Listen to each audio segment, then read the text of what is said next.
Welcome to the JP8 report. This is James Pierce, JP8 report, episode 285. The U.S. economy is on fire. All right, welcome everyone. This is my last broadcast before Christmas. All right, cool. We're going to be doing a lot of history stuff today, so be prepared for some America 250, and I do have some political stuff, but just a little bit. But most of this is going to be for America 250. Thank y'all very much for tuning in.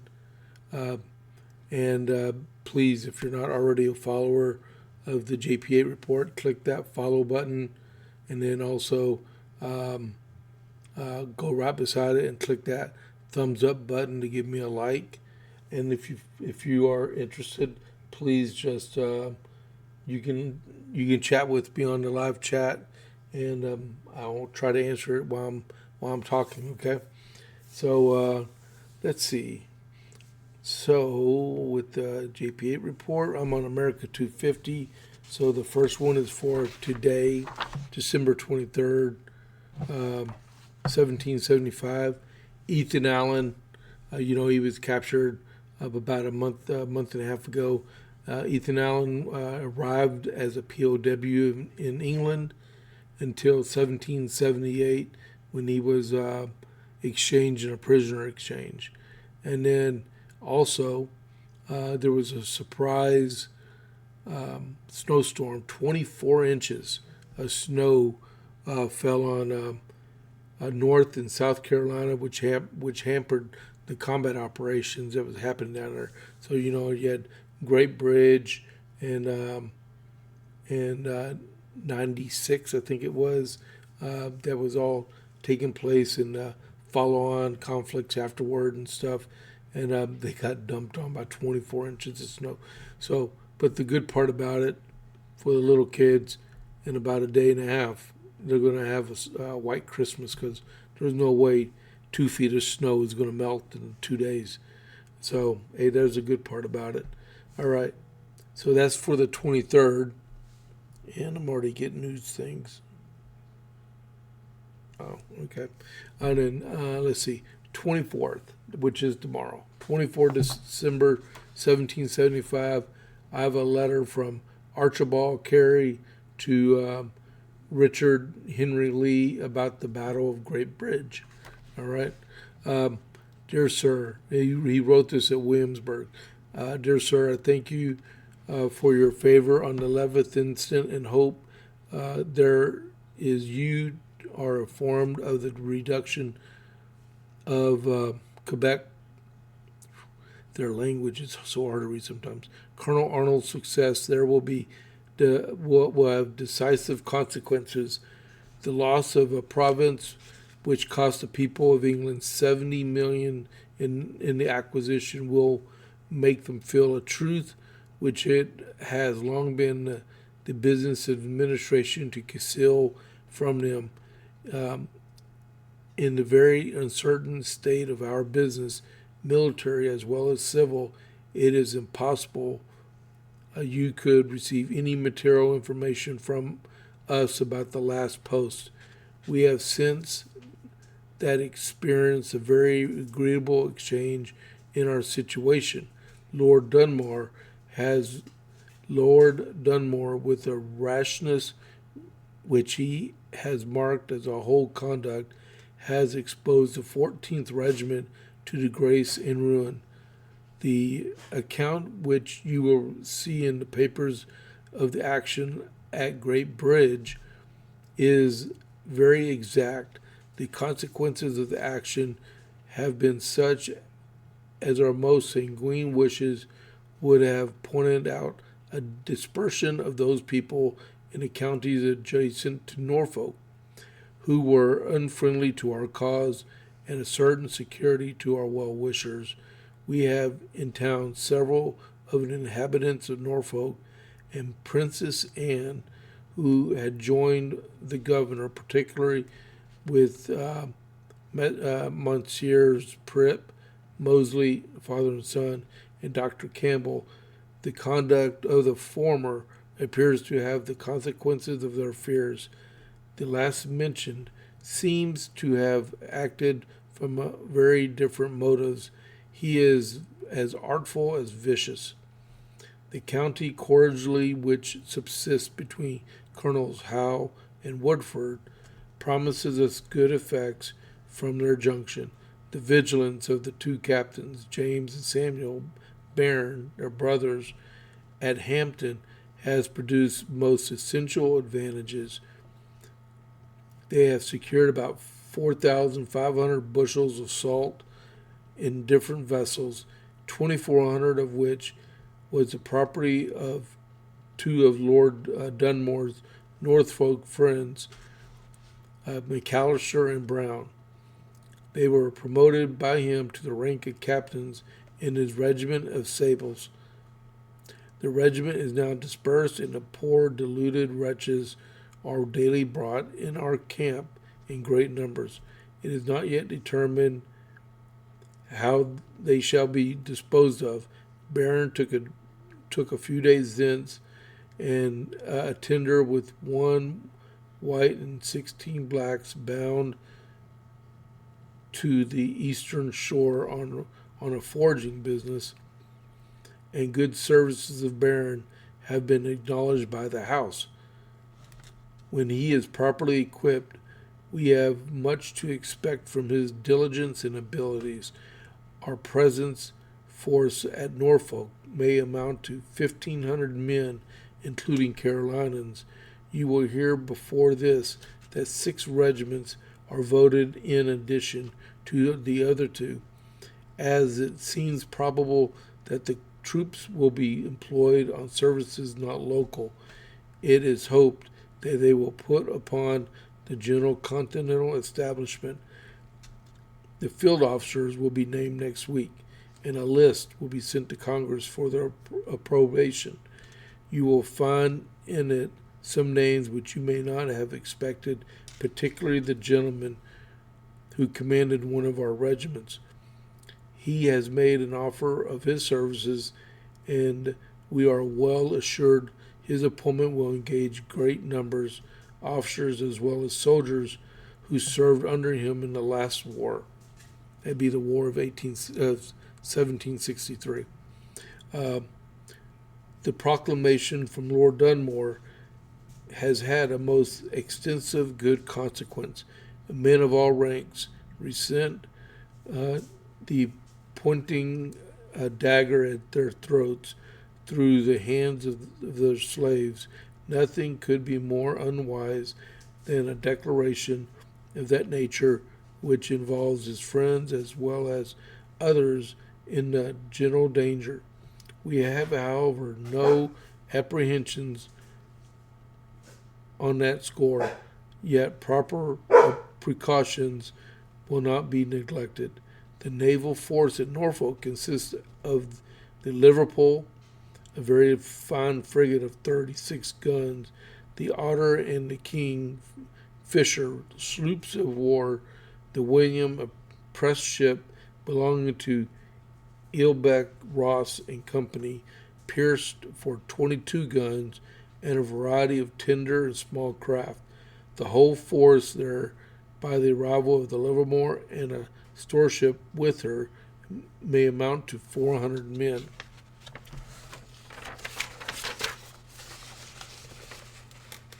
Including the ships, companies, and marines, as there are not more than 100 men in the 14th regiment remaining.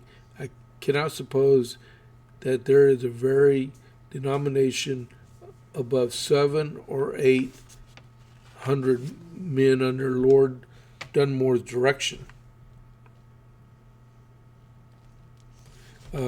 Most of the council, resenting the late proclamation, are determined upon the immediate answer to it, and from the language of the president and some of the others who have been in town, we may expect that they will give the deluded publisher a Roland for his Oliver. This business will show if there be any amongst that body weak or wicked enough to remain unmoved by such conduct. If such there you are here to the next post. As the weather has been very severe, I just told you about that from the day prior. For some days past, it is not supposed that any of the larger vessels will move from Norfolk.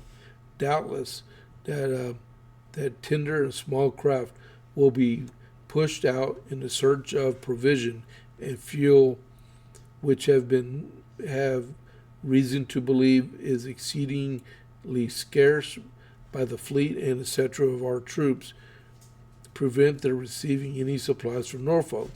The business of the convention goes on as usual, slowly, and a great variety of it will, of course, have a good deal of the manner of doing it.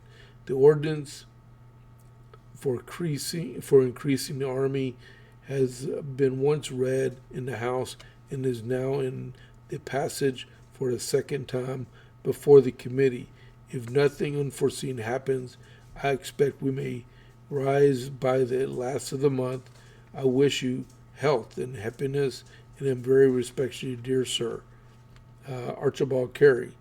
And then he goes, my compliments to your associates, the families of those I know are well. And that's Archibald Carey to Richard Henry Lee. All right. And then that was for Christmas Eve. Now, Christmas Day is a letter from James Lyon to General Washington. All right.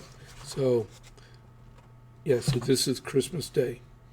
Sir, you doubtless remember to have seen an application from the Committee of Safety in this place for leave to go against Nova Scotia. That's part of Canada. You might probably have been taken then with little difficulty, but we were informed that such of an expedition could not be carried on at this time with proper secrecy, and that there is imminent danger from the king's ships. The same difficulties may possibly lie in that way if any troops are collected and sent from any part near the headquarters. I apprehend that secrecy is as necessary now as it was, and if only one proper person at a suitable place will be ordered to conduct the whole affair, it will probably succeed.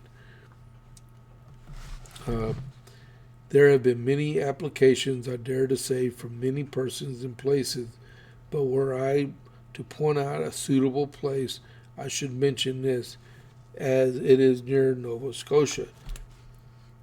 I should be more at a loss for a proper person to conduct the enterprise. I know of fitter persons than myself in many respects, but are strangers to the province and people. But I have dwelt there for many years, and I have personal acquaintance with almost all the principal men, and know the country well. I should rejoice, therefore, if the appointment to this necessary business, and if your excellency, together with those only who must necessarily be acquainted with the appointment, for I chose none, but they should know that anything of that matter. If your great wisdom should see fit to appoint me, I will conduct the expedition with the utmost secrecy, and will add to the dominance of the Continental Congress another province before our enemies are able to defend it.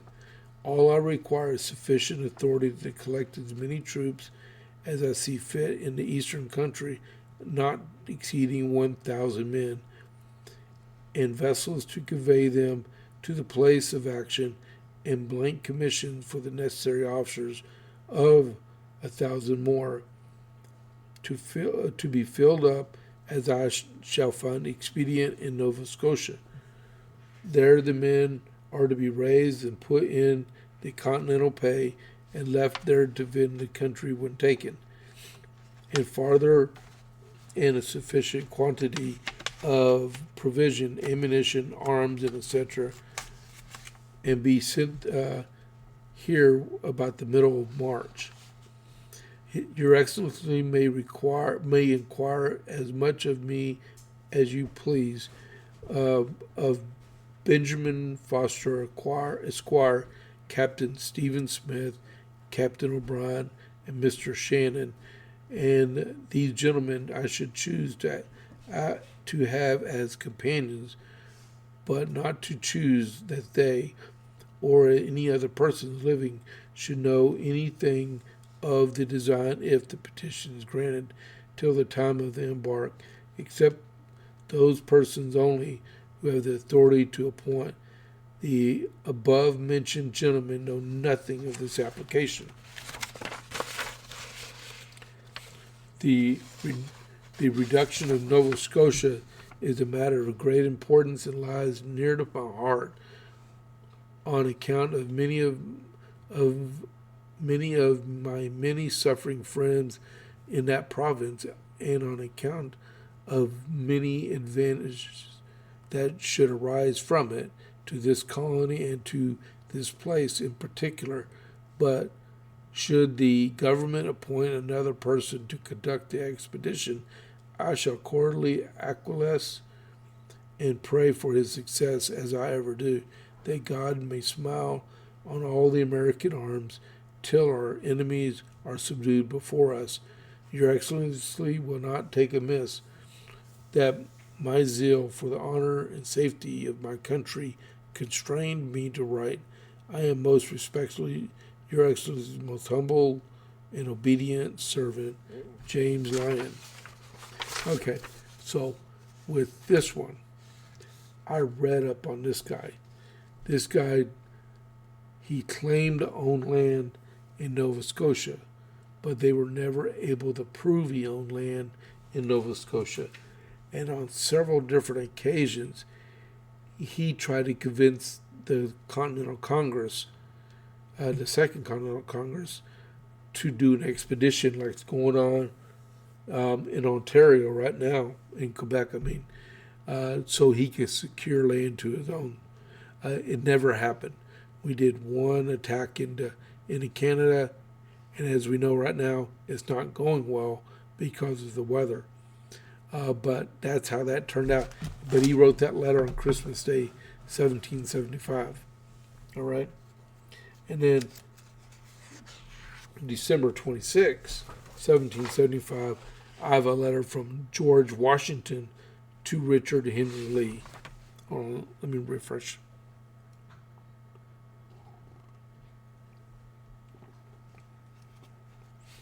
Okay.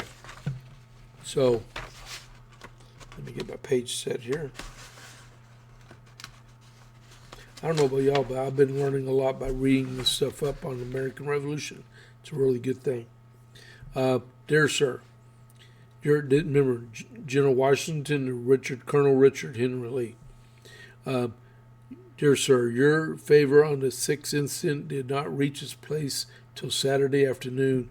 The money which accompanied it came seasonably, but not as it was so long delayed. In quantum sufficient our demands at this time being particularly great for pay in advance to the troops, pay for their arms, blanketing and care independent of the demands of the commissary and quartermaster general. Lord Dunmore's letters and to General Howe, which were very fortunately fell into my hands, and enclosed by me to Congress, will let you pretty fully into the diabolical schemes.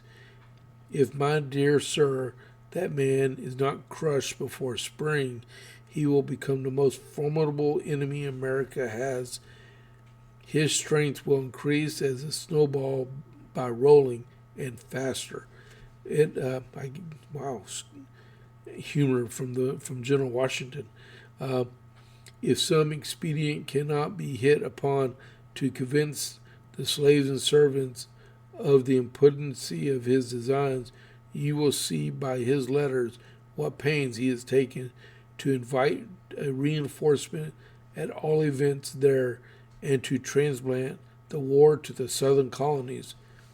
I do not think that forcing his lordship to on shipboard is sufficient. Nothing less than depriving him of life or liberty will secure peace to Virginia, as motives of resentment actuates his conduct to a degree equal to the total destruction of the colony. I fear the destination of the naval armament at, it says with the letter P, is too well known to answer the design. I have heard it spoke in common conversations at this place over a fortnight ago, and the other day was told that 2 men of war going into the harbor at New York, supposed to be those intended for the relief of the Asia, were ordered and accordingly sailed immediately out, and, as it is imagined, for Virginia. My letters to Congress will give you the accuracies of this place. I need not repeat them, therefore, in this place, but I must beg you, for good sir, to use your influence in having a court of admiralty or some power appointed to hear and determine all matters relative to captures. You cannot conceive all I am plagued on this head, but how impossible it is for me to hear and determine upon matters of this sort when the facts, perhaps, are only to be ascertained at ports 40, 50, or more miles distant, without bringing the party thither to great trouble and expense. At any rate, my time will not allow me to be a competent judge of this business. I must also beg the favor of you to urge necessity by appointing a brigadier general to the vacant brigade in this army. The inconvenience we daily experience for want of one is very great, and much more than I want with a colonel to a regiment. For there is the next officer in command does his duty. In a brigade, this may not with propriety happen, and seldom ever done with this kind of regularity. Perfectly indifferent is it to me, though the Congress shall please to appoint to these offices. I only want it done that business may go regularly on. I thank you for the letter enclosed from Colonel Pendleton, but the gentlemen were so long on the road that I had gotten a more particular account of the transactions in Virginia before it came to hand.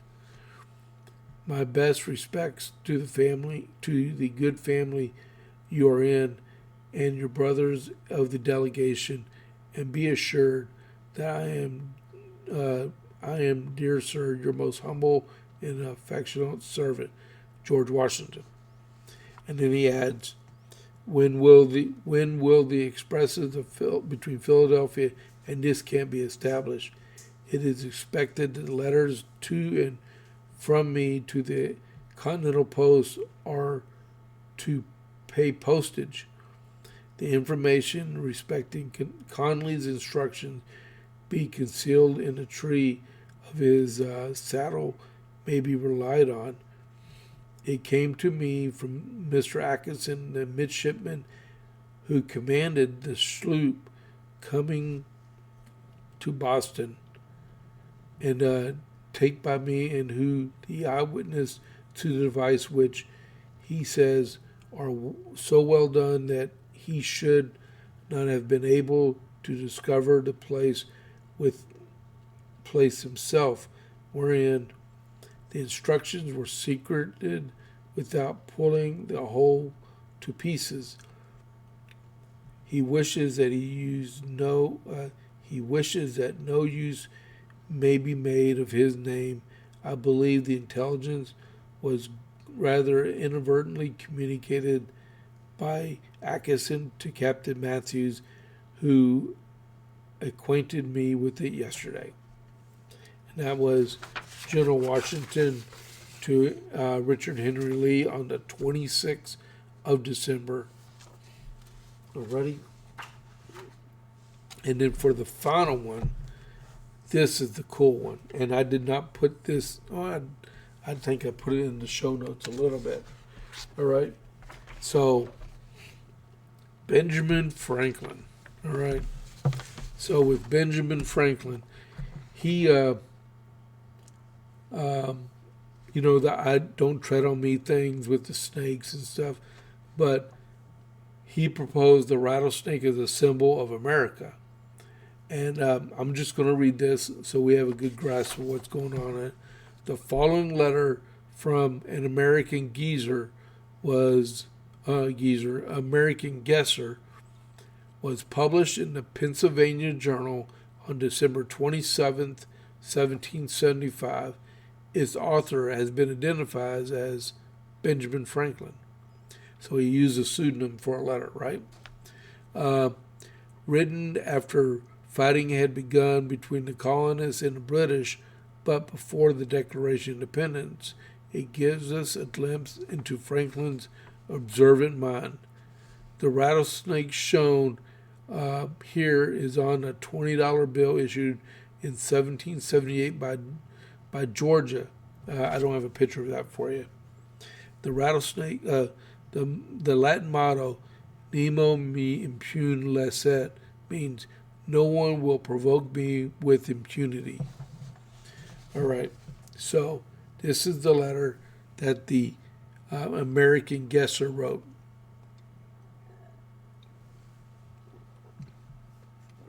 All right, and Rob, Merry Christmas back. Can't wait to see you on Thursday. Okay, here we go. I observed on one of the drums belonging to the Marines now raising that there was painted a rattlesnake with this modest motto under it, "Don't tread on me." As I know, it is custom to have some device on the arms of every country. I suppose this may have been intended for the arms of America, and as I have nothing to do with public affairs, and as my time is perfectly on my own, in order to divert an idle hour, I sat down to guess what I could have intended by this uncommon device. I took care, however, to consult on this occasion a person who is acquainted with heraldry, from whom I learned that it is a rule among the learned of the science that the worthy properties of the animal is in the crest born shall be considered, and that the base ones cannot have been intended. He likewise informed me that the ancients considered the serpent as an emblem of wisdom, and in a certain attitude of endless duration, both the circumstances, I suppose, may have been had in view. Having gained this intelligence and recollecting that countries are sometimes represented by animals peculiar to them, it occurred to me that the rattlesnake is found in no other quarter of the world besides America, and may therefore have been chosen on that account to represent her. But then, the worldly properties of a snake, I judge, would be hard to point out. This rather raised than suppressed my curiosity, and having frequently seen the rattlesnake, I ran over in my mind every property by which she was distinguished not only from other animals, but from those of the same genus and class of animals, endeavoring to fix some meaning to such not wholly inconsistent with common sense.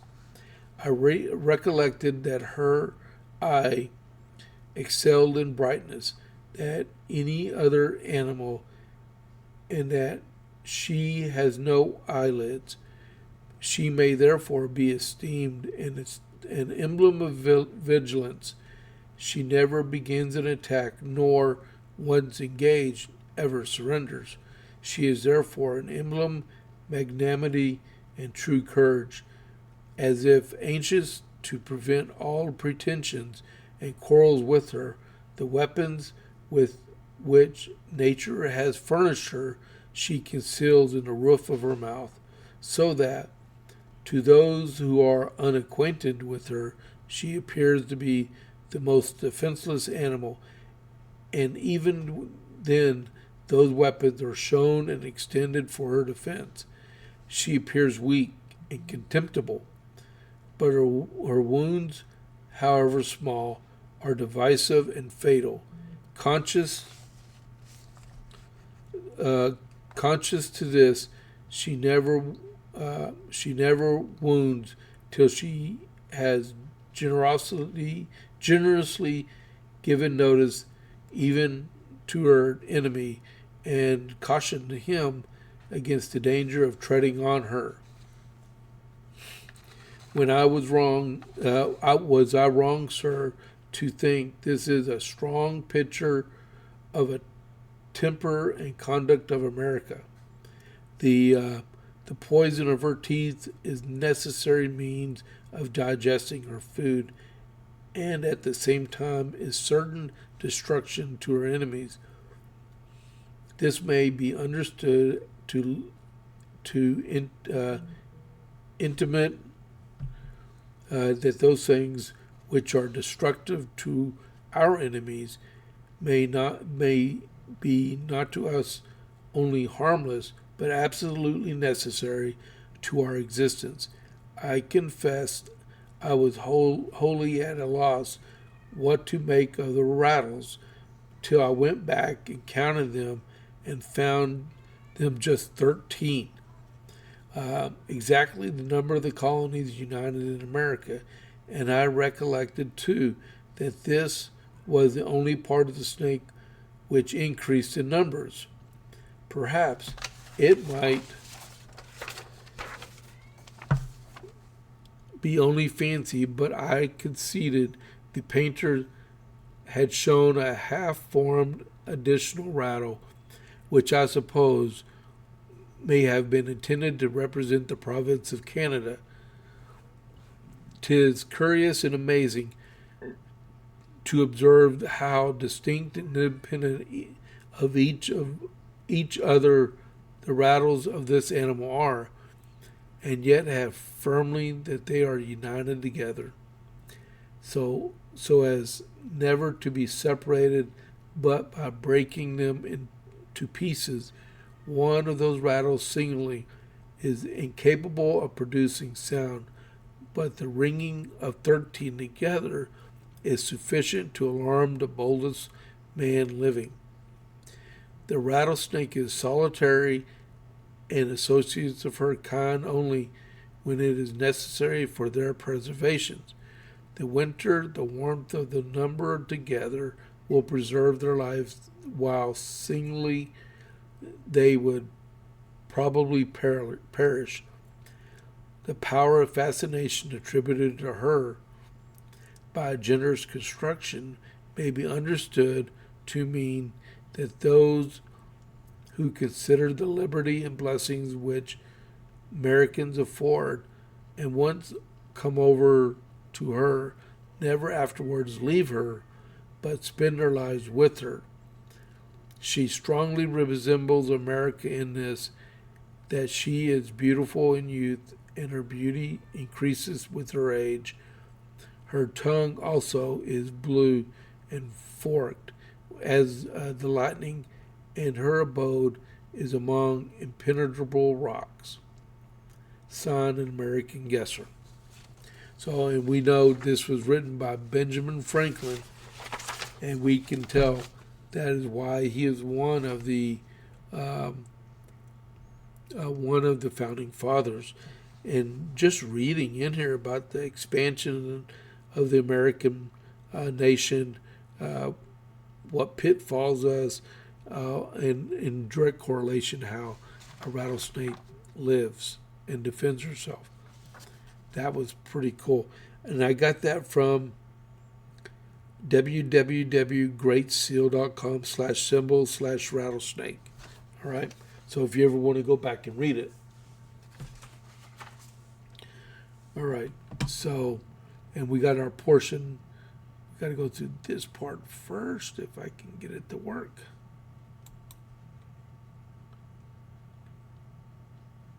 Go back. There we go. Stop. Okay. Nope. There we go. All right. We have the Dalmatian Burger Group. These are smash burgers and dogs right here in Copper's Cove. I'm pretty sure they'll be open on Christmas Eve, and they're open today. They do smash burgers. They do hot dogs. All their ingredients are fresh. Their buns are homemade. They're located on the west side of Copper's Cove, behind Bush's Chicken. Tuesdays through Saturdays from 11 to 2 and 5:30 to 7. All right. Give them a whirl. Come on. Give them the call of the Dalmatian. All right. So,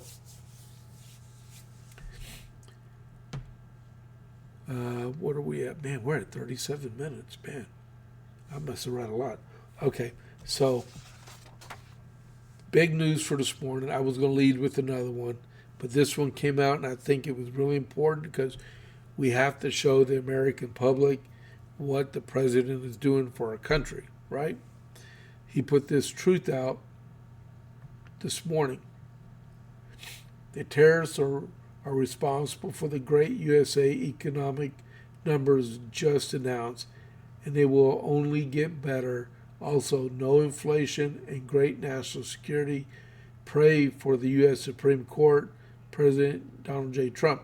And he's talking about the tariffs argument that's going on in there right now. All right. I'm getting set. Hold on just a second. There we go. There we go. So what he meant by the economic numbers was, even though the report was delayed because of the government shutdown, the GDP came out for July, August, and September. That's the gross domestic product. All right. So I got this from CNBC. The U.S. economy grew at a much greater rate than expected in the third quarter, boosted by strong consumer spending. A delayed report released on Tuesday showed the U.S. GDP, the sum of all goods and services produced in the sprawling U.S. economy, expanded by 4.3%. All right, they expected 3.2. Consumer spending expanded at 3.5% in the third quarter, after only rising 2.5% in the second quarter. Increases in exports and government spending also boosted growth, while a smaller dip in private fixed investment helped as well. The report originally had scheduled for release on October 30th, but was delayed by the government shutdown. This release also replaces the second estimate, which was set to drop on November 22nd. And the department's Bureau of Economic Analysis will release one final estimate later, which would be toward the end of December. So we'll see another one next month, right? So usually they'll do GDP, and then 1 month later they'll revise the stated GDP, and then another month later they'll do the second revision or the final revision. So what the final economic numbers for the second quarter would be issued out at the end of December. All right, just so you know. A measure of growth called the final sales to private domestic purchasers rose 3% in the quarter, up 0.1 percentage point from the period prior. Huge numbers. The Federal Reserve policymakers watch the data point closely to any signs of consumer demand. The economy moved forward during the period despite persistent signs of inflation pressures, in which we saw didn't happen. The Personal Consumption Expenditures Price Index, the CPI, the Fed's primary inflation gauge, rose 2.8% in the period and 2.9% for core, which excludes food and energy. Both were above prior respective readings of 2.1 and 2.6 and remained well above the Fed's 2% inflation gauge. Also, the chain weighted price index, which accounts for changes in consumer behavior such as matching less expensive products for pricier items, rose 3.8%, a full percentage above the forecast. Though the report represented a large positive view of the economy, markets reacted little at the data as backward looking. Stock futures were slightly negative, while the Treasury yield higher. Elsewhere in the report, corporate profits soared by $166 billion, or 4.2%, compared to a gain of $6.8 billion in the second quarter. So that's the economic. I don't see the current stock market. They're doing weather stuff right now. All right. Rob, if you're still on here, and I think you are, what is the Dow showing right now? It just chat it in, okay? All right. So, and then the president announced yesterday that a new class of battleships named after Trump was going to be built. President Trump, the last time a battleship was built was 1944, right? The president announced on Monday plans to build a new class of battleships for the first time in more than 80 years, and is naming them after himself. It's just a Trump class battleship, okay? The first one's being called the Defiant, which I think is in here. The new ships will represent an upgrade in the Navy's Arleigh Burke class missile destroyers, with the current models costing more than $2 million to build. The shipbuilding will begin immediately and will take approximately 2.5 years to complete. While the term battleships is commonly used to describe any kind of warship, the term technically refers to a heavily armored Navy ship armed with large guns capable of serving as command vessel in a naval attack. The U.S. has not commissioned a battleship class vessel since the USS Missouri in 1944. The previous U.S. battleships were named after states. He says they will have 100 times the force, the power of earlier warships, and there have never been anything like these ships. Trump said these have been under design consideration for a long time, and it started with me in my first term. The new class of battleships will be called Trump class and will be capable not only attacking naval targets, but also will be armed with nuclear-capable Tomahawk missiles, adding to the nation's nuclear triad. These cutting-edge vessels will be the most lethal surface warships. Trump said each one of these ships will be the largest battleship in the history of our country, the largest battleship in the history of the world has ever built. While the Navy traditionally names ships after the first built in a series, the initial battleship will take the name USS Defiant.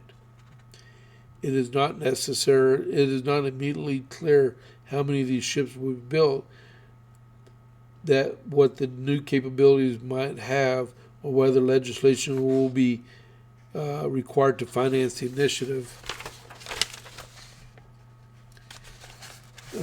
There are 74 Arleigh-class Burke destroyers in service, built in the beginning of the late 1980s, and they serve as versatile functions, including air defense, carrier support, and launch pad for Tomahawks.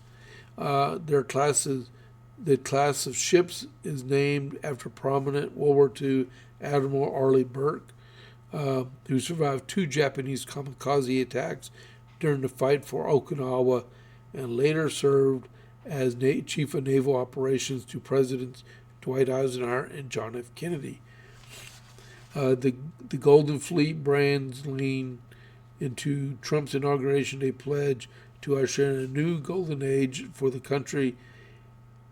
He has similarly branded new missile defenses, the Golden Dome, and gilded the Oval Office and Cabinet Room. And, so from what he said yesterday about this, it will have guns on it, hopefully 16-inch guns. It'll be able to fire missiles. And he said something about hypersonic missiles on it, too. We'll see. But he said there's going to be 2 built initially, and it may go up to 10. And then some more other ships and stuff. So that was announced yesterday. That would be really cool to see. Because, I may be wrong. I'm not sure. Let's see. Dow Jones is up 132 points. Thanks a lot, Rob. We're right in here. Thanks. Thanks.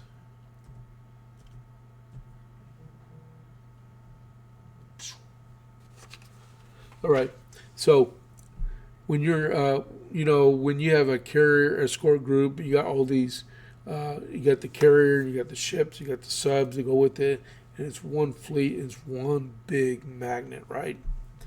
And everything's centered about protecting the 10 aircraft carriers we have on duty now, right? So if you bring these battleships into service, what you did is you diverted the magnet all the way away from the aircraft carriers to the battleships with their escort groups, and it diverts. So, and then you can get close to seashore for troop support or submission exercises, right? You can use your cannons or you can use your missiles at the same time and have the same desired effect. So that's probably the cue what they're trying to do with that. All right. Let me get another drink. Where are we at? 49 minutes? All right. So in Arkansas, the Freedom from Religious, what are they called?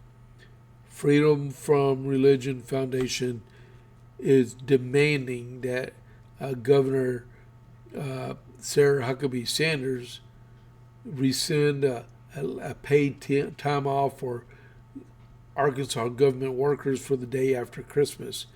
And the headline from it is just the same as when General McCullough said in the Battle of the Bulge in 1945, right, which was 80 years ago. 80 years ago. He said nuts when the Germans said surrender or else, right? She said, I will do no such thing, which is the same concept as General McCullough. Yes, I agree. So I'm going to read this, and then I'm going to read what she wrote, the letter that she wrote. All right. Arkansas Governor Sarah Huckabee Sanders is firing back at a legal group who took issue with her recent move to close state offices on Friday, December 26, to celebrate Christmas and give employees more time with their families.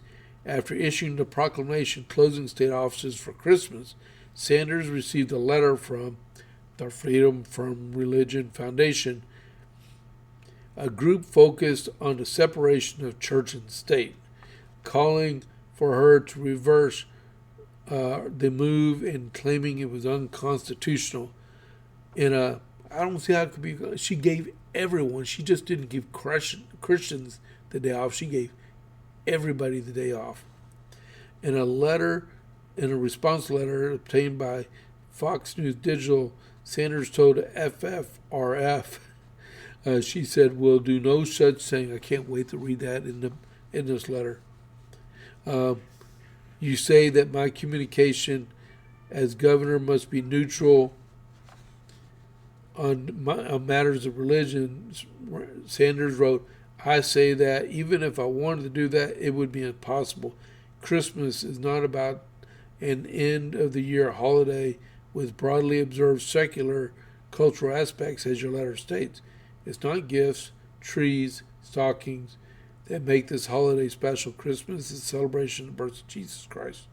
And if we are to honor him properly, we should tell his miraculous world-changing story too." I'm going to read that one just a second. Sanders went on to call it iconic that she received the letter claiming I was alienating my non-Christian constituents as I was leaving a menorah lighting ceremony with people from all across America. Man, she said they missed the point, which is true. So I wish. Well, I'm gonna put it on the screen and read it. Okay. So here it is. To Christopher Lane, Legal Counsel, Freedom from Religion Foundation. Dear Christopher, earlier this week, I issued a proclamation closing state offices on Friday, December 26, to celebrate Christmas and offer state employees more time with their families. I am in receipt of a letter from your organization calling on me to rescind that proclamation because it gives a detailed theological narrative presenting core Christian doctrines, including the divinity of Jesus Christ, his crucifixion for the sins of mankind, his resurrection, and his anticipation return in glory. Please know that I will do no such thing. Period. Full stop. You say that my communications as governor must be neutral on matters of religion. I say that even if I wanted to do that, it would be impossible. Christmas is not simply end-of-year holiday with broadly observed secular cultural aspects, as your letter states. It's not gifts, trees, stockings that make this holiday special.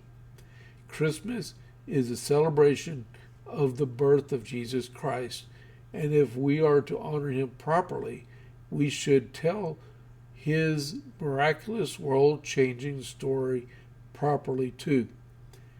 Ironically, I received your letter claiming I was alienating my non-Christian constituents as I was leaving a menorah lighting ceremony with people from all across Arkansas.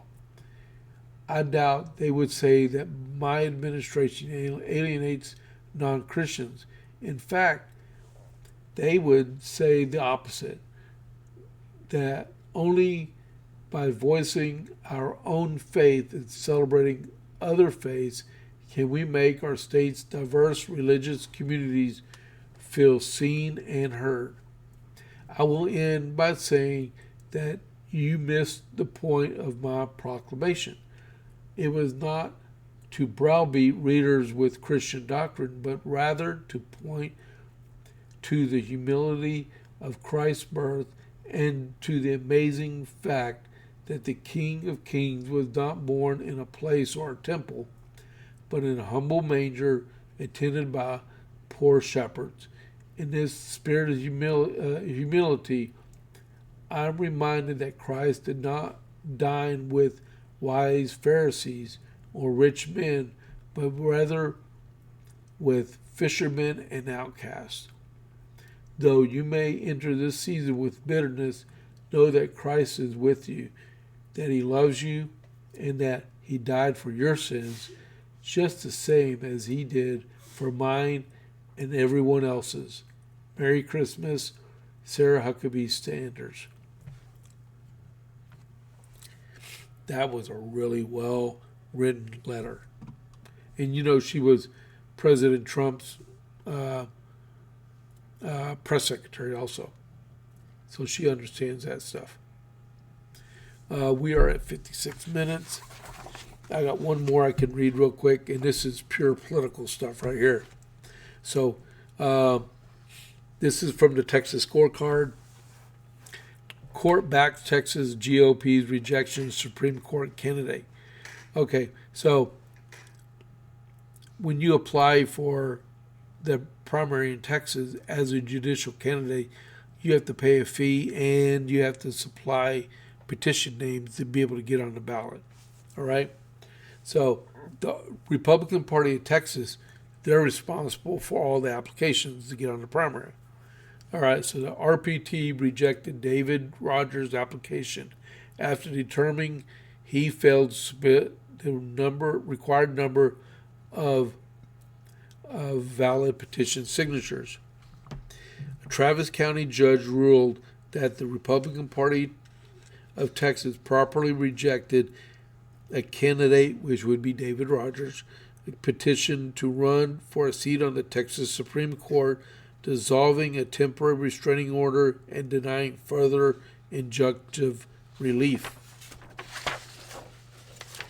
Judge Amy Meacham ruled that the party acted within its authority, a decision that keeps David Rogers, a Pflugerville City Council member, off the Republican primary ballot for the Texas Supreme Court, Place 8. Rogers had sought to challenge incumbent Brett Busby. Rogers had briefly secured a temporary restraining order last week that paused certain election-related actions. On Monday, however, Meacham dissolved that order and declined the issue of a temporary injunction, allowing the Republican Party's determination to stand. At the center of the dispute was the party's authority to determine which candidates qualify for the primary ballot. The court ruling affirmed that the Republican Party of Texas acted within its right when it rejected Rogers' application for failing to meet ballot access requirements. According to court filings, the party rejected Rogers' application after determining he failed to submit the required number of valid petition signatures from each of the state's 15 courts of appeals districts required for candidates seeking statewide judicial office. Party officials concluded Rogers fell short in at least the 8th Court of Appeals district. The filing states that several signatures were deemed invalid because some signers were not properly registered voters in the relevant district. Others contained incorrect or incomplete voter information, and multiple signatures appeared to be written in the same handwriting. He may be in legal trouble there, raising concerns that under state law that signatures must be made by each signer individually. The party also cited concerns that some petition circulars may have misrepresented Rogers' background while collecting signatures, and alleged Rogers has denied. Because Rogers submitted an application just hours before the filing deadline, the party argued the court agreed that he was not entitled to submit additional signatures after the deadline to cure any deficiencies. Matter of fact, you have to start your petition over if there's a mistake on it. So you got to make sure it's right. The RPT General Counsel Rachel Palmer Hooper told the Texas Scorecard the decision reflected the party's responsibility to safeguard the integrity of the elections. Election integrity is paramount, concern to the Republican Party of Texas. Hooper said the party will diligently adhere to the applicable laws governing signature petitions, ensuring the integrity of the electoral process.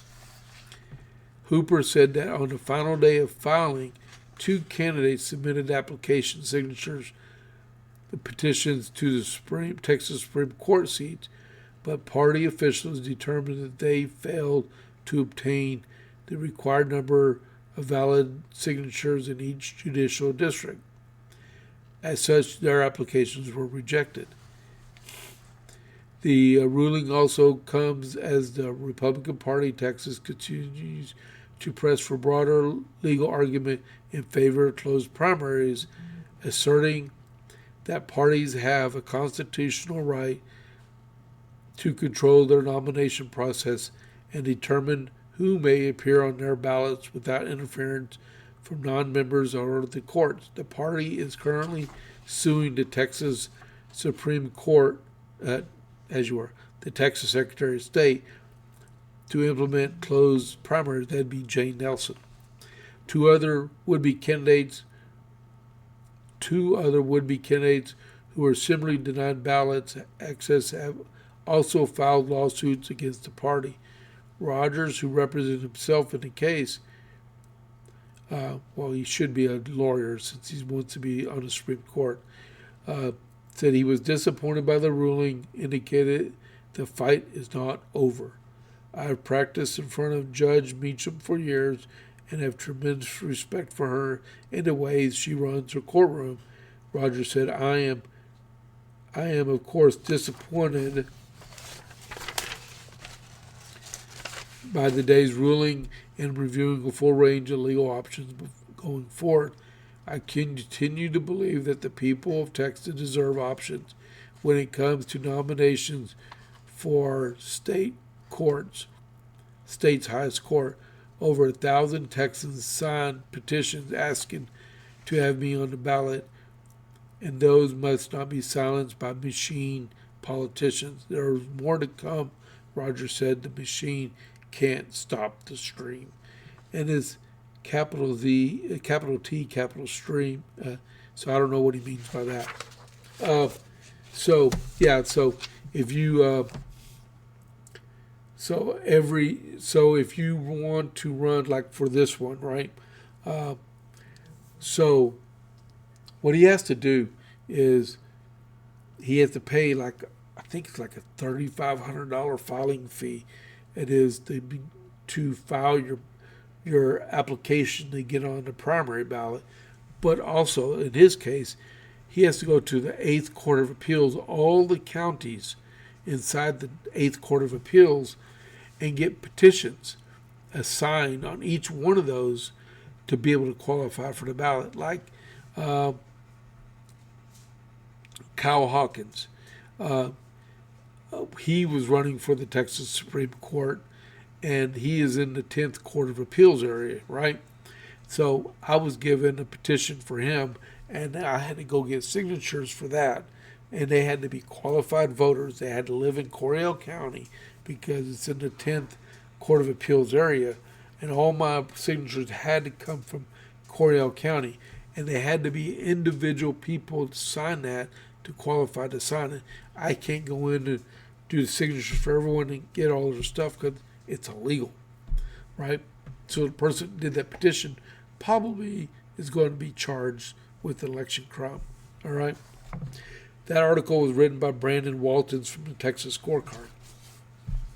All right, so I'm out of time. Hold on. And I'm losing my voice. Okay, guys. So that let me show you these are my socials. Take a look at them real quick. I'm losing my voice.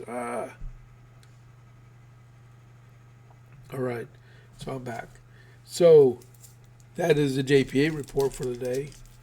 There's not going to be one Christmas Eve, Christmas Day, unless there's some major, like nuclear missiles falling or something like that, 10.6 earthquake or massive tsunami or something like that.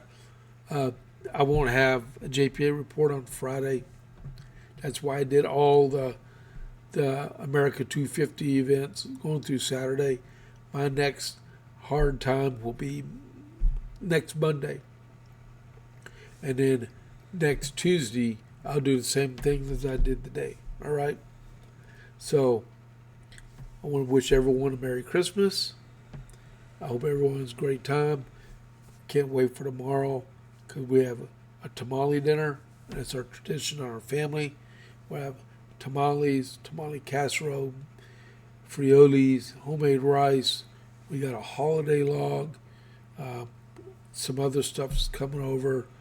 And then on Christmas Day, we're having ham. I'm going to smoke a chicken. And we have other stuff to go with it also. My wife said they're making a sweet potato pie, a pecan pie, and a pumpkin pie for Christmas Day, and assorted cookies. So if you want to come over, you can. Rob, don't say nothing because I know you're coming over. And then we have church tonight here in Coppers Cove at Victory Baptist Church at 7 p.m. If you're looking for a church to go to, come on out. We're on the west side of Cove also. All right. So it's James Pierce with the JPA report. I'll catch you on the flip side, which will be next Monday after Christmas. I hope everyone enjoys themselves. Be very safe and be very polite, okay? I'm out.